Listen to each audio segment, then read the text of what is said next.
ఈ కార్యక్రమాన్ని నిర్వహించడానికి సహాయపడిన ప్రియులకు యేసు అనుచరులు అందరము కలిసి హృదయపూర్వక వందనాలు చెల్లిస్తున్నాం. అమ్మా బాబు, మేము మీకు ఏమీ ఇవ్వలేము. మా పక్షంగా దేవుడే మిమ్ములను మీ కుటుంబాలను నిండారుగా దీవించును గాక. Praise the Lord. దేవుని నామానికి స్తోత్రం. ఎలా ఉన్నారు? బాగున్నారు కదా? స్వాతంత్ర్య దిన శుభాకాంక్షలు. మీలో ఆశ్చర్యపోతుండొచ్చు, ఏంటి చీకట్లోంచి ఉండి మమ్మల్ని స్వాతంత్ర దిన శుభాకాంక్షలు అంటున్నారు అని చెప్పి. మాకు ఇక్కడ ఏం జరగలేదు, మీ ఛానల్ కూడా ఏం ప్రాబ్లం లేదు, మాకు ఇక్కడ కరెంటు కానీ ఏది పోలేదు. ఒక ఉదాహరణ తీసుకొని మీ ముందుకు రావాలని ఇలా చేశాను. చీకట్లో జీవిస్తూ దేవుడు నా వెలుగై ఉన్నాడు అనడం ఎంత అసత్యమో, చీకట్లో జీవిస్తూ అసూయ, స్వార్థము, నమ్మకత్వం లేకుండా, విశ్వాస జీవితం లేకుండా, క్రమశిక్షణ జీవితం లేకుండా జీవిస్తూ దేవుడే నా వెలుగు అంటాం ఎంత అసత్యమో మనకి తెలుసు. కాబట్టి మనల్ని మనము పరీక్షించుకోవాలి. స్వాతంత్రము అనగా ఫ్రీడమ్. మనకు ఒక నూతన స్వాతంత్రము ఆగస్టు 15న మనకి లభించింది. నేను ఒక ఉదాహరణ తీసుకొని చీకట్లో జీవించుకుంటా దేవుడు నా వెలుగు అనడం ఎంత అసత్యం. చీకట్లో జీవిస్తూ స్వార్థంతోని, అసూయతోని, విశ్వాసం లేని జీవితం, క్రమశిక్షణ లేని జీవితం జీవిస్తూ దేవుడే నా వెలుగై ఉన్నాడు అని చెప్పడం ఎంత అసత్యము. మనం ఎంత చీకటి జీవితంలో జీవిస్తున్నాము. స్వాతంత్రము మనకు వచ్చిన, మన దేశానికి వచ్చిన, అతి ముఖ్యంగా దేవుడు అతని కుమారుడి స్వరక్తము ఇచ్చి మనకి స్వాతంత్రం ఇప్పించినప్పటికీ మనము ఎలా జీవిస్తున్నాం, వెలుగులోన చీకటిలోన అనేది మనము గమనించుకోవాలి. ప్రార్థన చేసుకున్నాం. ప్రార్థనలో ప్రతి యవనస్తుడు, అంకుల్, ఆంటీ మీ బిడ్డలని మోకరించి ప్రార్థన చేయడం నేర్పించాలి. ప్రార్థన చేసుకుందాం. ప్రేమ కలిగిన మా తండ్రి, పరిశుద్ధమైన మా ప్రభువా, మరొక దినాన్ని చూడగలిగే భాగ్యాన్ని మాకు ఇచ్చినందుకు మీకు ఎంతో వందనాలు, కృతజ్ఞతలు చెల్లించుకుంటున్నాం. ప్రభువా, స్వాతంత్రం వచ్చింది, కానీ మా జీవితాల్లో ఇంకా స్వతంత్రులుగా మేము జీవిస్తున్నామా లేదా అనేది మమ్మల్ని ప్రశ్నించుకునే జ్ఞానాన్ని మాకు ప్రసాదించమని వేడుకుంటున్నాం. మీ కుమారుణ్ణి త్యాగము చేసి యేసుప్రభు వారి పరిశుద్ధ రక్తం ద్వారా మా పాపాలని కడిగి మమ్మల్ని పాపముక్తులు చేసిన దేవ, మాకు మీరు స్వాతంత్రం ఇచ్చినందుకు మీకు ఎంతో వందనాలు, కృతజ్ఞతలు చెల్లించుకున్నాం. ప్రభువా, వచ్చిన స్వాతంత్ర జీవితంలో ప్రభువా మేము ఎంచుకుంటున్న మార్గాలు సరిగ్గా ఉన్నాయా లేదా అనేది మమ్మల్ని మేము పరీక్షించుకునే జ్ఞానాన్ని కూడా మాకు ప్రసాదించమని మేము వేడుకుంటున్నాం. నా దేవుడు ఎల్లప్పుడూ చూస్తూనే ఉన్నాడు, నా దేవుడు నాతోనే ఉన్నాడు అనే నమ్మకము, విశ్వాసాన్ని మాకు మీరు ప్రసాదించమని మేము వేడుకుంటున్నాం. ప్రభువా, ఏ మార్గంలో నడుస్తున్నామో, మేము ఏ మార్గాన్ని ఎంచుకుంటున్నామో ప్రభువా, అది మాకు జ్ఞానాన్ని ప్రసాదించమని వేడుకుంటున్నాం.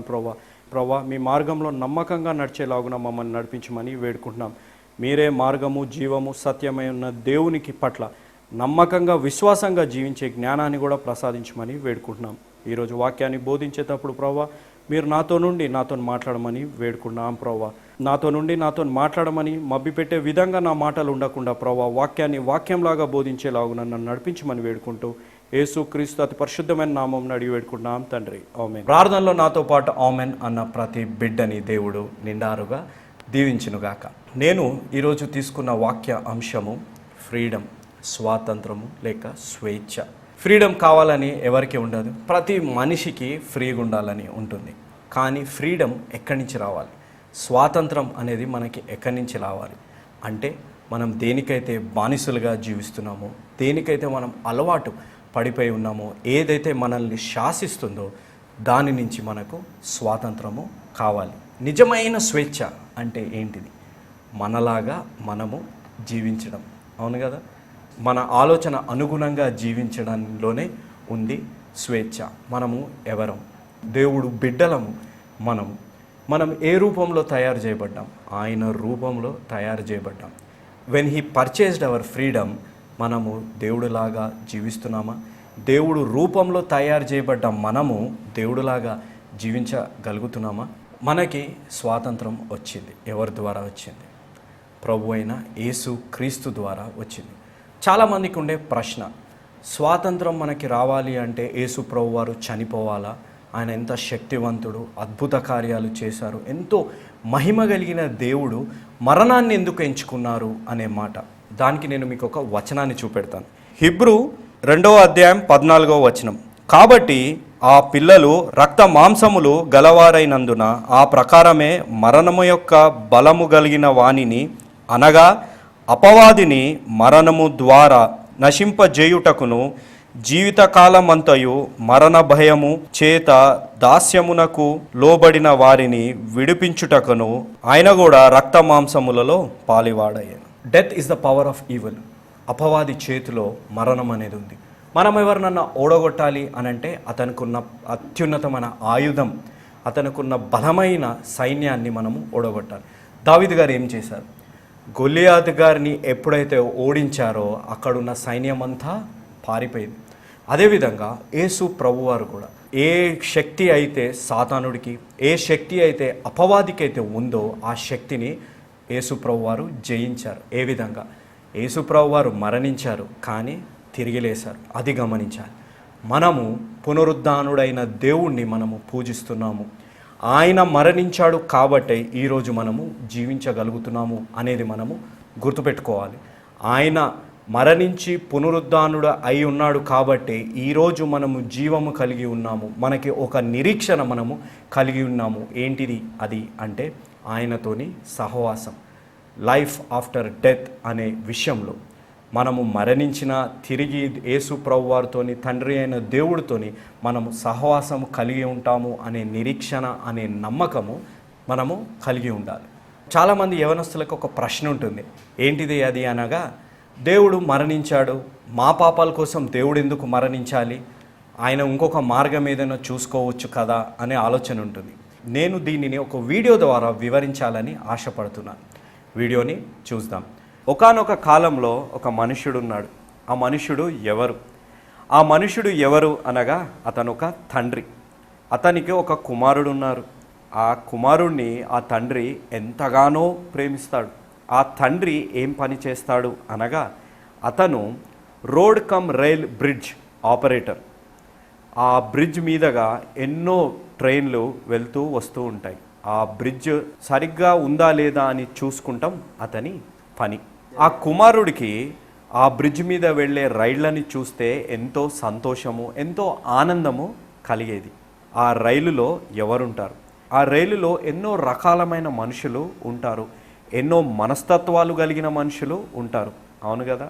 ఆ రైలులో ప్రయాణించే వ్యక్తులు ఒంటరిగా ఉండొచ్చు, కోపము కలిగి ఉండొచ్చు, స్వార్థం కలిగి ఉండొచ్చు, అసూయ కలిగి ఉండొచ్చు, లేకపోతే చెడు వ్యసనాలు కలిగి ఉన్నవారు ఆ రైలులో ప్రయాణము చేయొచ్చు. ఒకానొక రోజు ఆ తండ్రికి ఒక ఫోన్ వస్తుంది. మీరు పనిచేస్తున్న బ్రిడ్జ్ దగ్గర ఏ రైలు ఆ బ్రిడ్జ్ మీద నుంచి వెళ్ళదు, కాబట్టి ఆ బ్రిడ్జిని మీరు పైకి వెత్తి పెట్టొచ్చు అని ఒక ఫోన్ వస్తుంది. వెంటనే ఆ తండ్రి ఆ బ్రిడ్జిని పైకెత్తి పెడతాడు. ఆ తండ్రి పనిచేస్తున్న బ్రిడ్జ్ పక్కనే ఒక లేకు ఉంది. ఆ లేకులో ఆ కుమారుడు ఆడుకుంటూ ఉన్నాడు, చేపలు పట్టుకుంటా. ఆ లేకులో వెళ్తున్న బోట్లను చూసుకుంటూ ఆనందిస్తున్నాడు. ఆ కుమారుడి కంటన ఒక పొగ కనపడ్డది. ఏంటి ఈ పొగ అని గమనిస్తుంటే ఒక ట్రైన్ అతి వేగముతోని ఆ బ్రిడ్జ్ వైపు వస్తుంది. ఏ బ్రిడ్జ్ వైపు? పైకి వెత్తున్న బ్రిడ్జ్ వైపు వస్తుంది. అది చూసి ఆ కుమారుడు కంగారు పడతాడు. నాన్న నాన్న అని గట్టిగా కేకలు వేసి అతని తండ్రిని పిలుస్తున్నాడు. కానీ ఆ తండ్రి వేరొక పనిలో నిమగ్నుడై ఉన్నాడు. ఆ కుమారుడికి తెలుసు ఆ బ్రిడ్జిని సమానంగా చేయాలి అని అంటే ఆ పక్కనే ఉన్న ఒక లీవర్ని కిందకి అనాలి అని. అతి వేగంగా వస్తున్న రైలుని ఆ తండ్రి కూడా చూస్తాడు. అయ్యో రైలు వస్తుందే, నేను ఈ బ్రిడ్జిని పైకి వెత్తి పెట్టానే అని చూసి, అయ్యో నా కుమారుడు ఎక్కడున్నాడు, నా కుమారుడు జాగ్రత్తగా ఉన్నాడా లేదా అని కుమారుడిని వెతుకుతుంటే ఆ కుమారుడు కనపడాడు. ఆ కుమారుడు ఎక్కడున్నాడు? ఏ లీవర్ని ప్రెస్ చేస్తే ఆ బ్రిడ్జ్ కిందకి వెళ్తుందో ఆ లీవర్ దగ్గర ఆ కుమారుడు ప్రెస్ చేస్తానికి ప్రయత్నిస్తుంటే జారిపోయి లోపలికి పడిపోతాడు. జారిపోతున్న దృశ్యాన్ని తండ్రి గమనిస్తాడు. తండ్రి సందిగ్ధంలో పడిపోతాడు. నేను ట్రైన్లో వస్తున్న ప్రయాణికుల్ని కాపాడాలా, లేకపోతే నా అతిగా ప్రేమించిన కుమారుణ్ణి నేను కాపాడాలా అని. తండ్రి కానీ బ్రిడ్జిని సమానంగా చేస్తే కుమారుడు నుజ్జు అయిపోతాడు. ఆ ప్రయాణికుల్ని కాపాడాలి అంటే కుమారుణ్ణి త్యాగం చేయాలి. కుమారుణ్ణి త్యాగం చేయాలి అంటే లీవర్ ప్రెస్ చేస్తే కుమారుడు నుజ్జు అయిపోతాడు. కానీ తండ్రి ఏం చేశాడు? ఏ సంబంధము లేని ప్రయాణికులు అయినప్పటికీ ఆ తండ్రి ఆ ట్రైన్లో ప్రయాణికుల్ని కాపాడాడు. ఏ విధంగా? తన సొంత కుమారుణ్ణి, అతిగా ప్రేమించే కుమారుణ్ణి త్యాగము చేసి. ఇది చూస్తే మీకు ఒకటి గుర్తు రావాలి. యోహాను సువార్త 3వ అధ్యాయం 16వ వచనం. For God so loved the world that he gave his only begotten son. అవును, దేవుడి లోకాన్ని ఎంతగానో ప్రేమించాడు కాబట్టి తన సొంత కుమారుణ్ణి త్యాగం చేశాడు. ఎవరి కోసం? పాపులమైన మన కోసం. ఏ విధంగా అయితే ఆ కుమారుడి త్యాగము వలన ఆ రైలులో ప్రయాణము చేస్తున్న ప్రయాణులకి నూతన జీవితము, నూతన స్వాతంత్రము కలిగిందో, అదేవిధంగా ప్రభు అయిన యేసు క్రీస్తు ద్వారా మనకి నూతన స్వేచ్ఛ స్వాతంత్రాలు మనకు లభించాయి. దేవుని నామానికి స్తోత్రం. వీడియోని చూశారు కదా. ఈ వీడియోలో మీరు గమనించింది ఏంటిది? ఆ ట్రైనులో ఉన్న ప్రయాణికులు మనం. ఆ ట్రైను ఒక లోకం లాంటిది. ఆ ట్రైన్లో ఎవరున్నారు? ఎంతో మంది ఉన్నారు. మంచివాళ్ళు ఉన్నారు, ఒంటరితనానికి లోనేవారు ఉన్నారు, కోపంతో ఉన్నారు, స్వార్థపరులు, అసూయపరులు, చెడు వ్యసనాలకే అలవాటైన వారు అందరూ ఆ రైలులో ప్రయాణిస్తున్నారు. అప్పుడు అక్కడ ఒక చిన్న తప్పు వల్ల వాళ్ళు మరణాన్ని ఎదురు చూడాల్సి వచ్చింది. కానీ తండ్రి ఏమి చేశారు? ఆ తండ్రి కుమారుణ్ణి త్యాగము చేసి ఆ ప్రయాణికుల్ని కాపాడారు. ఈ వీడియో చూస్తే మీకు ఒకటి గుర్తు రావాలి. యోహాను సువార్త 3వ అధ్యాయం 16వ వచనం. For God so loved the world that he gave his only begotten sun. అవును, దేవుడు లోకంని ఎంతగానో ప్రేమించారు కాబట్టి తన సొంత కుమారుని, అతిగా ప్రేమించే కుమారుని పాపులమైన మన కోసము త్యాగం చేశారు. అక్కడ ఆ కుమారుని కానీ ఆ తండ్రి త్యాగము చేయకపోతే ట్రైన్లో ఉన్న వేలాది ప్రయాణికులు మరణించేవారు. కానీ తండ్రి ఏం చేశారు? కుమారుణ్ణి త్యాగం చేసి ఆ ప్రయాణికుల్ని కాపాడారు. ఎవరు ఆ ప్రయాణికులు? తండ్రికి ఏమైనా సంబంధం ఉందా? లేదు. ఆ ప్రయాణికులకి ఏ సంబంధము లేనప్పటికీ ఆయన కాపాడాడు. కానీ మన దేవుడు, మన సృష్టికర్త, ఆయన రూపంలో మనల్ని సృష్టించిన దేవుడు, మనం ఆయన ఎంచుకోబడ్డ బిడ్డలం. మనతోని సంబంధం ఉన్నప్పుడు మనల్ని ప్రేమించి, మనము ప్రేమించినందుకు కాదు దేవుడు మనల్ని ప్రేమించేది, ఆయన మనల్ని ప్రేమించాడు. మనల్ని ప్రేమించారు కాబట్టే ఆయన మనల్ని కాపాడారు, తన సొంత కుమారుణ్ణి త్యాగము చేసి. ఇప్పుడు యవనస్తులకి అర్థమై ఉండాలి దేవుడు ఎందుకు మరణించారని. మనకి స్వాతంత్రము, స్వేచ్ఛ లేక ఫ్రీడమ్ ఎలా వచ్చింది? ఎఫెసీకి రాసిన పత్రిక 1వ అధ్యాయం 7వ వచనం. దేవుని కృపా మహదైశ్వర్యమును బట్టి ఆ ప్రియునియందు ఆయన రక్తము వలన మనకు విమోచన, అనగా మన అపరాధములకు క్షమాపణ మనకు కలిగి ఉన్నది. ఆయన రక్తము వలన మనకి విమోచన, మన అపరాధములకు క్షమాపణ మనకి కలిగి ఉన్నది. ఎప్పుడు? దేవుని పరిశుద్ధ రక్తము ద్వారా మన అపరాధములకు క్షమాపణ మనకు కలిగింది. ఆయన మరణించాడు కాబట్టే మనకి స్వాతంత్రం, మనకొక నూతన జీవితం, మనకొక స్వేచ్ఛ మనకు కలిగింది అనేది మనము గుర్తుపెట్టుకోవాలి. తండ్రి ఉచితంగా ఆయన కృప, ఆయన ప్రేమ, ఆయన మంచితనము, ఆయన కనికరము ద్వారా మనకి ఆ అపరాధములకు క్షమాపణ కలిగింది. రక్షణ అనుభవము ఉచితము, దేవుని కృప ద్వారా మనకు కలుగుతుంది. ఉచితంగా వచ్చిన దాన్ని కూడా మనం ఏం చేస్తాము? ఆ రక్షణ అనుభవాన్ని మనము మన జీవితాల్లో పాటిస్తామా?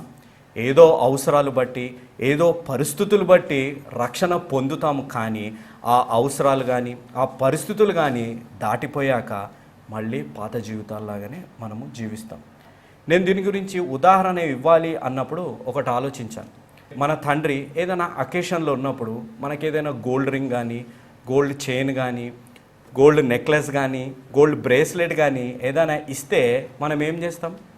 నా తండ్రి నాకు బహుమతి ఇచ్చారు అని ఊరంతా చెప్పుకొని వేసుకొని చూపెట్టుకుంటూ ఉంటాం. చూపెట్టుకొని దాన్ని ఏం చేస్తాం? జాగ్రత్తగా వాడుకుంటాం. ఎందుకు? చాలా విలువైంది కాబట్టి. రక్షణ అనుభవం కూడా అలాంటిది. దేవుడు ఉచితంగా ఇచ్చింది రక్షణ అనుభవం. ఆ రక్షణ అనుభవం మన బంగారం కంటే విలువైనది. మీ బంగారము జీవితం ఇస్తుందా? ఇవ్వదు. రక్షణ అనుభవము జీవితాన్ని ఇస్తుంది అనేది మనము గుర్తుపెట్టుకోవాలి. ఏ జీవితం ఇయ్యని బంగారాన్ని, ఏ జీవితం ఇయ్యని ఆస్తులు అంతస్తులను మనం ఎంతో విలువ కాపాడుకుంటాము. కానీ ఆయన పరిశుద్ధ రక్తం ద్వారా ఆయన ఉచితంగా ఇచ్చిన రక్షణ అనుభవాన్ని మనం ఎందుకు కాపాడుకోం? ఏ బంగారాన్ని అయితే ఊరంతా చూపెట్టుకుంటామో ఆ రక్షణ అనుభవం పొందాక ఆ రక్షణ అనుభవాన్ని క్రియల రూపంలో లోకానికి చాటి చెప్పాలి. దేవుడు ఎంత గొప్పవాడు అనేది లోకానికి చాటి చెప్పే విధంగా మనము జీవించాలి. మన జీవితం ఇతర మనుషులకి ఒక వాక్యంలాగా ఉండేటట్టు మనము తీర్చిదిద్దబడాలి. అలా మనము జీవించాలి. ఫ్రీడమ్, స్వాతంత్రం, స్వేచ్ఛ అనేది నేను ఒక 2 పాయింట్స్లో చెప్పాలని ఆశపడుతున్నాను. The choices you make in your freedom. మనకి స్వాతంత్రం ఉన్నప్పుడు మనము ఎంచుకునే విషయాలు, స్వాతంత్రంలో ఉన్నప్పుడు మన బాధ్యతలు. మొట్టమొదటిగా మనకు స్వాతంత్రం ఉన్నప్పుడు మనము ఎంచుకునే విషయాలు. మనము దేశాన్ని ఎంచుకోలేము, తల్లిదండ్రులు ఎంచుకోలేము, తోబుట్టులు ఎంచుకోలేము. కానీ మన విశ్వాస జీవితాన్ని మనమే ఎంచుకోగలుగుతాం. మనము పుట్టక ముందే దేవుడు మనల్ని ఎన్నుకొని ఉన్నారు. He chooses, we are the chosen children of God. అది మనము మర్చిపోకూడదు. మీరు ఆ వీడియోలో చూసినప్పుడు ఆ తండ్రి గాని కుమారుణ్ణి ఎంచుకొని ఉంటే, if he would have chosen the son, ఆ ప్రయాణికులు చనిపోయేవారు. అదేవిధంగా దేవుడు శిలువ మీద ఉన్నప్పుడు, అయ్యో నా కుమారుడు మరణిస్తున్నాడు, నా కుమారుణ్ణి నేను కాపాడుతాను అని ఉంటే మనం ఈరోజు జీవించి ఉండేవారము కాదు. కానీ దేవుడు ఏం చేశారు? లోకాన్ని ఎంతగానో ప్రేమించారు. ఆయన సృష్టి మనల్ని దేవుడు ఎంతగానో ప్రేమిస్తాడు కాబట్టే తన సొంత కుమారుని త్యాగం చేశారు. మనం అలా చేయగలుగుతామా? మనం ప్రేమించిన వారికే మనం నమ్మకంగా ఉండలేకపోతున్నాం. కానీ దేవుడు ఎలాంటి వాడు, ఎంత గొప్ప హృదయం దేవుడికి ఉంది అనేది మనము మర్చిపోకూడదు. మన జీవితాల్లో మనం ఎలాంటివి ఎంచుకుంటాం? What kind of choices we make when we have freedom. మనకి స్వేచ్ఛ ఉన్నప్పుడు మనం ఎలాంటివి మన జీవితాల్లో ఎంచుకుంటాం? దీని గురించి నేను ఏది చెప్పాలి, బైబిల్లోంచి వివరణ దేని గురించి ఇవ్వాలి అని అంటే, ఆదాము అవ్వగారి గురించి నాకు ఆలోచన వచ్చింది. ఆదాము గారు ఎవరు? మొట్టమొదటి మనిషి. ఆదాము గారికి తల్లిదండ్రులు లేరు, తోబుట్టులు లేరు, చిన్నతనం లేదు, స్నేహితులు లేరు, కుటుంబం లేరు. కానీ ఆదాము గారికి ఎవరున్నారు? తండ్రి అయిన దేవుడు ఆదాము గారితో ఉన్నారు. ఆదాము గారికి ఉన్నంత స్వేచ్ఛ నా ఆలోచన ప్రకారం ఎవ్వరికి కలగదు, ఎవ్వరికి రాదు ఈ భూలోకంలో. ఎందుకు అనంటే, దేవుని సృష్టికి పేరు ఇచ్చే ఘనత ఆదాము గారికి కలిగింది. ప్రతి జంతువుకి పేరు పెట్టే అర్హత ఆదాము గారికి కలిగింది. ఆదాము గారికి అంత అర్హత, అంత ప్రేమ దేవుడిచ్చారు. కానీ ఆదాము గారి గురించి దేవుడు ఎప్పుడూ ఆలోచిస్తూనే ఉంటారు. ఎందుకు మీరు చెప్పండి? ఎందుకు అనంటే, ఆదాము గారు ఒంటరిగా ఉన్నారు, ఇతను ఒంటరిగా జీవిస్తున్నాడే అని వెంటనే అతనికి ఒక భాగస్వామిని దేవుడు సృష్టించారు. మనం ఒంటరిగా ఉన్నామని, మనకి ఎవ్వరు లేరు అని మనం బాధపడుతుంటాం. కానీ తండ్రి అయిన దేవుడు ఎల్లప్పుడూ మన గురించి ఆలోచిస్తూనే ఉంటాడు అనే నమ్మకము మనము కలిగి ఉండాలి.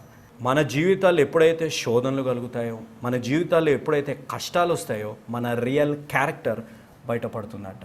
అవును, మనము ఎన్ని శోధనలు వచ్చినా, ఎన్ని కష్టాలు వచ్చినా, విశ్వాస జీవితంలో బలంగా ఉంటే దేవుడు మన కష్టాలన్నింటినీ తీరుస్తాడు. లేకపోతే ఆ కష్టాలను ఎదుర్కొనే శక్తి మనకిస్తాడు అనే నమ్మకము ప్రతి విశ్వాసికి, ప్రతి క్రైస్తవునికి కలిగి ఉండాలి. అవ్వకి ఆదాం గారికి శోధన వచ్చినప్పుడు వాళ్ళు ఏం చేశారు?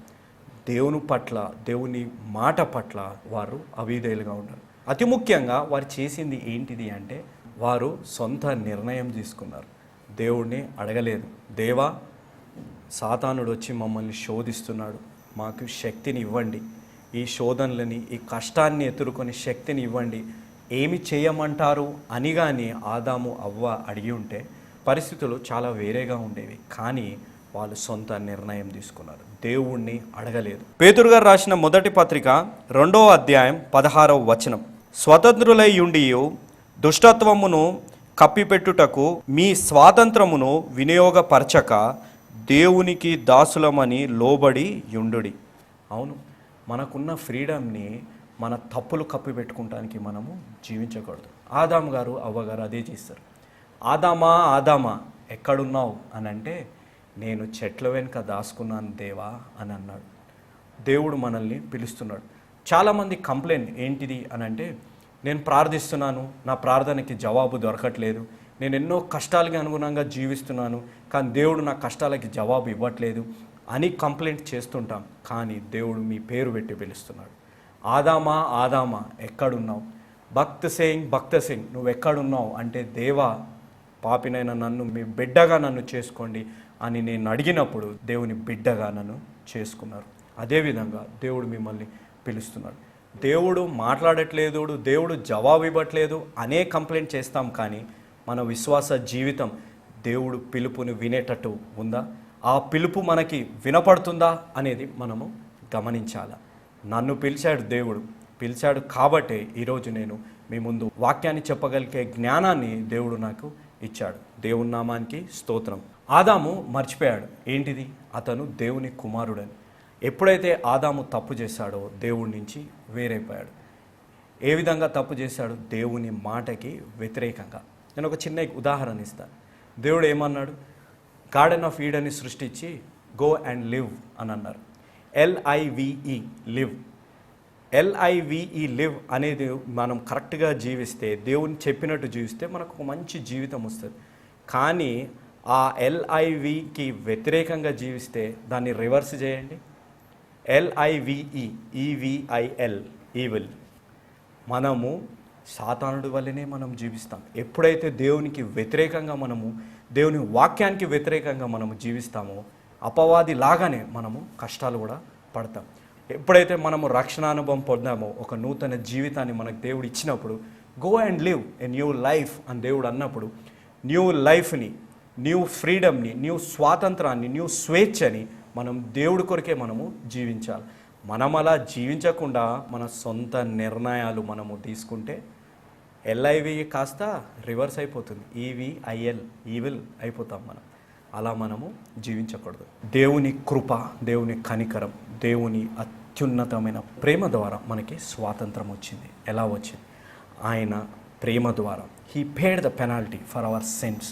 He paid the penalty for our freedom. మన స్వాతంత్రం కోసము ఆయన జరిమానా కట్టారు. ఏ విధంగా? తన సొంత కుమారుడిని త్యాగం చేసి. మన జీవితాల్లో మనం ఎలాంటి చాయిసెస్ మనము చేస్తున్నాం? దేవుడు కట్టిన జరిమానా ద్వారా వచ్చిన స్వాతంత్రం ఎలా ఉపయోగించుకుంటాం? మన జీవితాల్లో ఎలాంటి మార్గాన్ని మనం ఎంచుకుంటాం? ప్రతి ఆదివారం సంఘానికి వెళ్ళి దేవుని వాక్యం వినాలని మార్గాన్ని ఎంచుకుంటున్నామా? లేకపోతే హాలిడే వచ్చింది ఈరోజు తాగి తందనాలు చేయాలనే మార్గాన్ని ఎంచుకుంటున్నామా? మన నిర్ణయాలు, వీ టేక్ హేస్టీ డెసిషన్స్. మన కుటుంబంలో సమస్యలు బాలేవని, మన వ్యక్తిగత జీవితంలో సమస్యలు బాలేవని మనం ఎలాంటి మార్గాన్ని మనము ఎంచుకుంటున్నాం? తొందరపడి నిర్ణయాలు తీసుకొని మనం ప్రాణాలు తీసుకోవాలి అనే మార్గాన్ని మనము ఎంచుకుంటున్నామా? నేను మొన్న ఆలోచించాను. 20 సంవత్సరాల నుంచి 30 సంవత్సరాల వరకు ఎక్కువ మంది ఆత్మహత్య చేసుకుంటారంట. నేను అనుకున్నాను, ఏ లోకము చూసి ఉంటారు? వారు ఏ లోకము చూసుకోకుండా చూసిందే లోకం అనుకొని భావించి ఆ లోకంలోనే ప్రాణం తీసుకుంటారు. దేవుడు ఎంతో అద్భుతమైన జీవితాన్ని మనకిచ్చారు. దేవుడిచ్చిన వాగ్దానము మన జీవితాల్లో నెరవేరాలి అని అంటే ఆయన మార్గాన్ని మనము ఎంచుకోవాలి. మనం ఎంచుకునే ప్రవర్తన, మనం ఎంచుకునే మాటలు మన కుటుంబాల్లో కలహాలు తేవచ్చు. మన కుటుంబాలలో రిలేషన్షిప్స్ని బ్రేక్ చేయొచ్చు. ఎలాంటి మార్గాన్ని మనం ఎంచుకుంటున్నాం? ఒకటి మనం గుర్తుపెట్టుకోవాలి, నిజమైన స్వాతంత్రం ఎప్పుడు వస్తుందంటే మనకి క్షమాపణ కలిగినప్పుడే. అవును, విత్ ఫర్గివ్నెస్ కమ్స్ ఫ్రీడమ్. దేవుడు మన పాపాలని క్షమించారు కాబట్టే మనకి స్వాతంత్రం అనేది వచ్చింది. అదొక్కటి మనం మర్చిపోకూడదు. మన కుటుంబాలలో బాధలు ఉండొచ్చు, మన వైవాహిక జీవితంలో కష్టాలు ఉండొచ్చు, విభేదాలు ఉండొచ్చు. అంత మాత్రాన దాన్ని విడాకులు అనే మార్గాన్ని మనము ఎంచుకోకూడదు. మనం ఎలాంటి జీవితాన్ని జీవిస్తున్నాం? స్వార్థంతోని, అసూయతోని, గర్వముతోని, విశ్వాసము లేకుండా, క్రమశిక్షణ లేని జీవితంలో జీవిస్తుంటే అవి మనకి సంతోషం కలిగిస్తుండొచ్చు, కానీ తాత్కాలికమైన సంతోషమే. నాకు అన్నీ ఉన్నాయి అని గర్వపడి, నాకే అన్నీ కావాలి అని చెప్పి ఆలోచించుకుంటా గర్వపడి జీవిస్తుండొచ్చు. కానీ మనము దేనికి ఎంచుకోబడ్డాం? మనము శాశ్వతమైన ప్రేమ, శాశ్వతమైన సంతోషం, శాశ్వతమైన జీవితం కోసము మనము ఎంచుకోబడ్డాం. అలా మనం ఎంచుకోబడ్డ వారము తాత్కాలికమైన విషయాలకు, తాత్కాలికమైన సంతోషంకి మనము లొంగిపోకూడదు. మనము దేవుని యందు నమ్మకం ఉంచాలి. ఎలాంటి పరిస్థితుల్లో అయినా దేవుని పట్ల నమ్మకం ఉండి దేవుడు కొరకు జీవించాలి, దేవుడు లాగా మనము జీవించాలి. రోమాపత్రిక 3వ అధ్యాయం 24వ వచనం.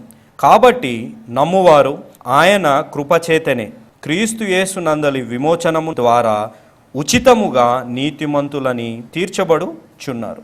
అవును, he paid the penalty for our since. ఆ పెనాల్టీ ఆఫ్ సిన్స్ మన మీద నుంచి వెళ్ళిపోవాలి అంటే అది దేవుడిని మనము నమ్మాలి.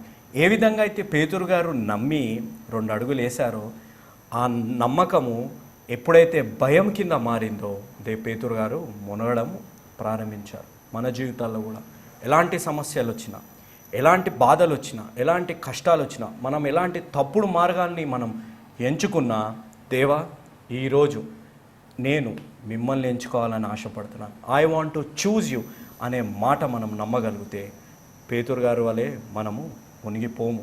దేవుని యందు నమ్మకము మనము కలిగి ఉండాలి. మన జీవితాల్లో ఎంచుకున్న మార్గాలు మనము సరిదిద్దుకోవాలని ఆశగా ఉంటే ఈరోజు దేవుణ్ణి మీ సొంత రక్షకునిగా మీరు ఎంచుకోండి. You choose Jesus Christ as your personal saviour. మీ పాపాన్ని దేవుడి దగ్గర ఒప్పుకుంటే దేవుడు ఒక నూతనమైన మార్గాన్ని మనకిస్తాడు. He paid the penalty for our sins. కాబట్టి ఈరోజే మీరు ఒక యేసు అనుచరుడుగా మీరు మారాలి. ఎందుకు అని అనగా, యేసు మార్చేది జీవితాలు, మతాలు కాదు. ఇంతవరకు వాక్యాన్ని విని మీరు ఎంచుకున్న మార్గాల్ని సరిదిద్దుకుంటారు అనే నమ్మకము నాకు ఉంది. ఈ వాక్యం ద్వారా మీ జీవితాల్లో కొద్ది మార్పు వస్తుందని నేను నమ్ముచున్నాను. అదేవిధంగా యేసు అనుచరులు నిర్వహించే సమాధాన సమయం ఈ కార్యక్రమం మా దగ్గర డబ్బుండో లేకపోతే పేరు ప్రఖ్యాతలు పొంది గొప్ప వ్యక్తులు కావాలి అనేది కాదు. దేవుడిచ్చిన భారంతో యవనస్తులని ప్రత్యేకంగా తప్పిపోయిన మార్గంలో, చెడు వ్యసనాలకి గురైన మార్గం నుంచి వారిని ఒక సరైన మార్గంలో నడిపించాలి అనేది యేసు అనుచరుల భారం. కాబట్టి ఈ భారంలో కూడా మీరు నా తోడై ఉండి ఈ కార్యక్రమానికి మీరు సహాయపడతారని నేను ఆశిస్తున్నాను. ఇంతవరకు వాక్యం విన్న ప్రతి బిడ్డని దేవుడు నిండారుగా దీవించునుగాక. ఆమేన్. My address 1-1-214/2, flat number 505506. 1-1-214/2, flat number 505506. Prithvi Apartments Extension, Vivek Nagar, Chikkarpalli, Hyderabad 20. దేవుడు మిమ్మల్ని నిండారుగా దీవించునుగాక. ఆమేన్.